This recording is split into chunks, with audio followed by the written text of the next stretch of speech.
Hello everyone, Robert Marzullo here, Ram Studio Comics. Welcome back. In today's video, I want to give you a little bit more of a demonstration on rendering. So I'll go ahead and start with a basic form. And what I want to do here is just kind of draw out a typical arm pose. And then I'll practice or show you how I would practice rendering the shadows and the line work. A lot of times when I'm talking to people about comic illustration, one of the big pitfalls that a lot of people experience is what to render, how to render it, what things are style choices, and what things are just fundamental knowledge of a good drawing. So I'll try to basically illustrate that for you, and it all kind of starts with some kind of form. So I'll just quickly rough out an arm. I'll have to adjust the proportions because I already see some flaws in the proportions here, and try to get some basic anatomy in there. It won't be entirely correct, but it'll get us to a nice starting point. Okay, so I got the hand a bit big, which is something I tend to do with my artwork. Maybe into there, a little bit further distance away on the wrist.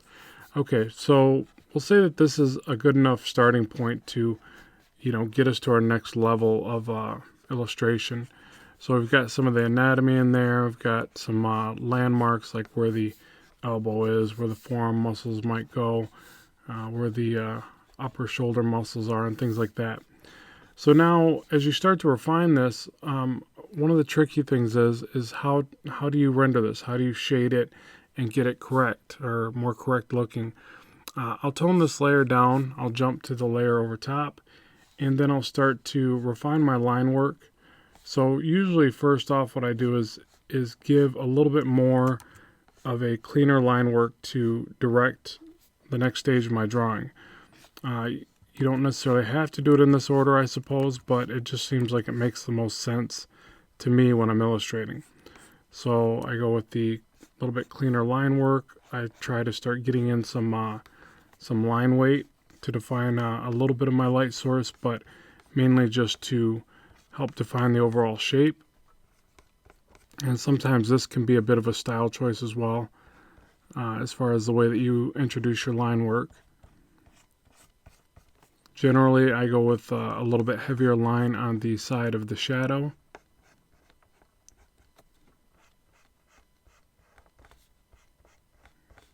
And just kind of dance around the object and, making some small changes as I go as well. Like, I always look at it like every time I add something, I have the ability to make a small incremental change and get the artwork a little bit more refined. We'll say something like that, and I can start worrying about, okay, are there veins in the hands and the, in the bicep or wherever, but for now I'll just focus on some of the other rendering effects, just so I don't confuse anybody. Okay, so there's our little bit more of a defined line work. I make sure to put breaks in the line work, not just to trace every object, but to just define certain areas. Think about it like the line is going in and out of visibility. And the way that it's good to think about that is because muscles actually do that. Obviously not every muscle is traced out in the form that it is. So to sit there and think about your line work and your shading all in the same regard kind of helps that process. Okay, so now if I was to get rid of the underlying sketch, you can see I got just a little bit more of a cleaned up effect of that. So I'll generally just keep toning down the initial sketches a little bit as I go. I'll leave this one in place. I'll add a new layer. And now what I like to do is what I call, or what's commonly referred to as shapes of shadows. So if my light source is over here, we'll just draw like a little bit of an arrow. Then I'm going to come over to this side and start figuring out how the shadows would basically react to the forms. Now I'll generally block in a larger shape of shadow that kind of affects everywhere. almost have to fight myself from wanting to immediately jump to details. So I just draw in these larger shapes of shadows. Picture that it would round a little bit around each muscle, since anatomy is not straight. So I just kind of draw some of those rounded forms in. And after I got a good portion drawn in of larger areas, I can start going into the smaller segmented areas and figure out how the shadow would react on those smaller areas. So I try to do it in smaller, digestible sections versus kind of going at it all at once and getting confused or kind of lost in the process.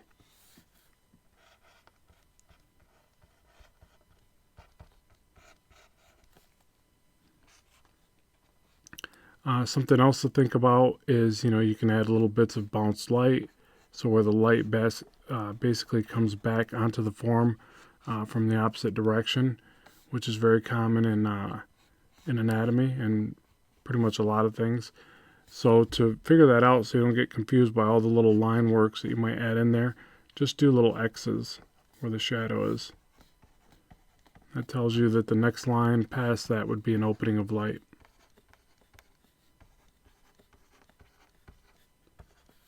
So maybe a little light gap there, just tiny little bits too. It doesn't have to be much to convey that effect.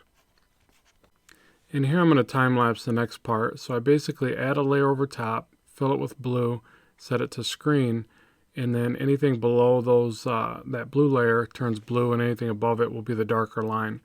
So it makes it easy to clean up line work. And I wanted to time lapse this part because I'm just going to fill in all these shadows. So instead of having you watch me take the time to do that, I figured it would just be better to speed that part along. So here I just fill everything in just to give a better visual guide to what it's looking like with the shadows. Kind of allows me to check my shadows a little bit more easily. But keep in mind, as you get more confident with this type of illustration, you probably won't always fill those in. It'll be a nice time saver to just kind of leave that blank with the X's and pass it off to the inker, or even if you're the inker on that project. So now I can start to get a better visualization of the forms and see any mistakes I might have, and tighten up the shadows a bit more, add any little small segments to detail the artwork. And after I get all these shadows and final lines put in, I'll start showing you how I would render the cross-hatching on a piece like this. Okay, so now this is the part where I think a lot of people get a bit confused. So you're at the stage where you've got your shadows in place and you want to start adding in all this fancy cross-hatch work. And the way that I do it is I typically feather the work. So I'm holding spacebar, rotating the screen around with this icon. And now that I've got this large bulk of shadow in place, I can kind of picture where I think the gradation of shadow would go. So essentially the way I think about cross-hatching is that it's just a transition from the dark to the light.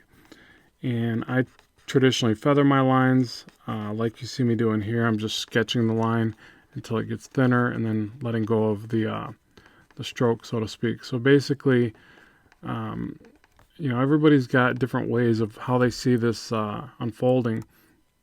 So I'll show you a couple techniques of how I do that. So say, for instance, that was one style of shading right there.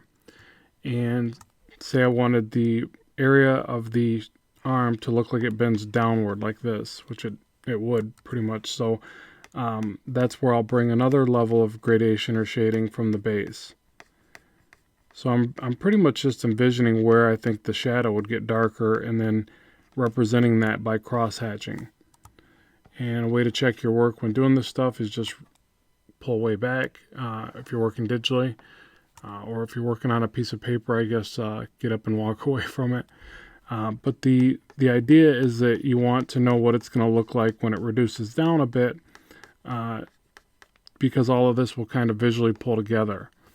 So there's lots of different ways to crosshatch.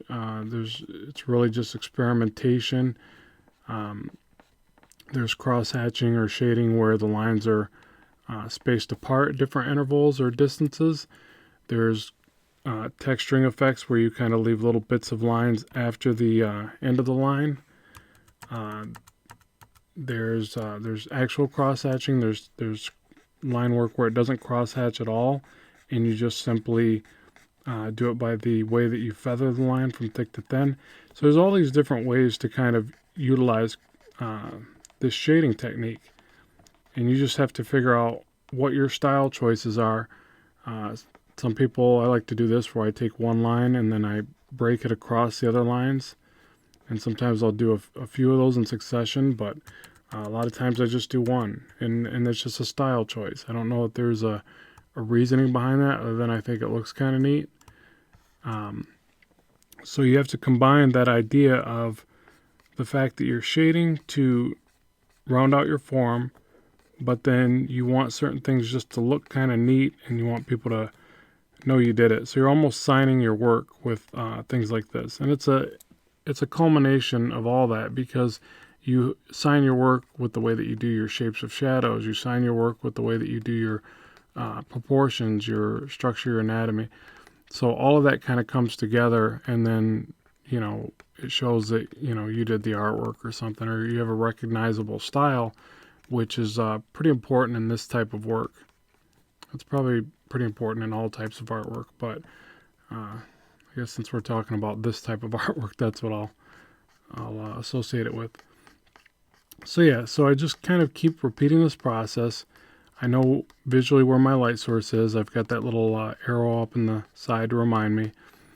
And I'm really just doing a repetitive kind of effect here.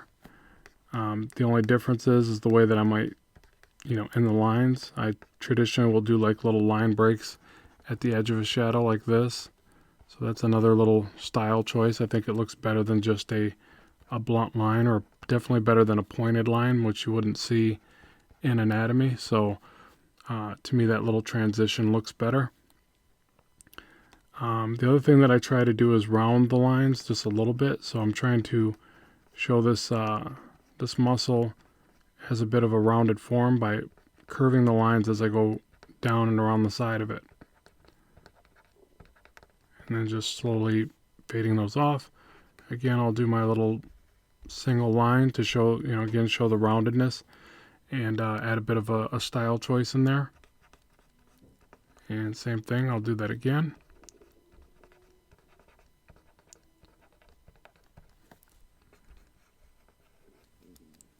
And all of that just kind of comes together, and you just keep working with it. Another one that I'll do is just the very points on a shorter kind of abrupt shadow transition. So I'll do that on all this bounce light area. Okay, so now I'll go ahead and time lapse again while I cross hatch the rest of this. And you'll notice that I'm just trying to show you a variety of different line weights and ways that you can do each area. The main focal point is just rounding out the forms from the shadow, but then the other focus is just to add style and just a variety of lines to make it more interesting. The main thing to keep in mind is that if it gets confusing, then to just eliminate it or simplify it. A lot of times it's real easy when doing this type of work to want to just go kind of crazy with it and have lots of fun, but you've got to step back and look at the work and see if it adds to the work or if it just confuses the viewer. So it's getting better at realizing when that occurs. And lots of practice will start to expose those areas in your work to see that certain things don't read well, or, you know, just may have too much line work or too much texture for what's really needed to convey the shape or the form. And if you notice here, I'm adding just some very thin lines at the end to add another level of shading. Okay, and with all that cross hatching, that gives us our rendered arm. Now the last thing I want to show you is adding one more layer and grabbing a white pencil or white ink for the pencil. And you can just simply get in here and define some bounce light or some cross hatching with white lines or whatever you want to do. So there's lots of unique effects you can do with that as well. So it's been my pleasure to teach you this lesson. There'll be more real soon, so I hope to have you back. Thanks for watching. Keep drawing, keep having fun, and bye for now.